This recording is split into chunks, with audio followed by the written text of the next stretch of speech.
Activate the Spin Around All feature to set the model at the center of the scene. Get closer to the model by moving the mouse forward while keeping the left mouse button pressed. Get further away from the model by moving the mouse backwards while keeping the left mouse button pressed. Orbit around the model by moving the mouse while keeping the right mouse button pressed.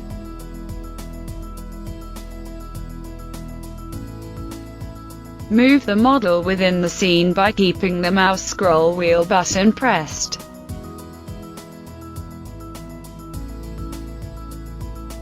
Deactivate the Spin Around All feature to set the view as a reference in the scene.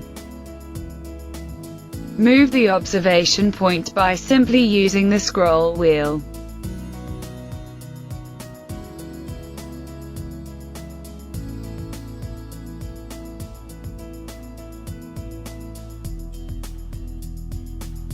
Keep the right mouse button pressed and move the mouse forwards and backwards to look up and down within the scene.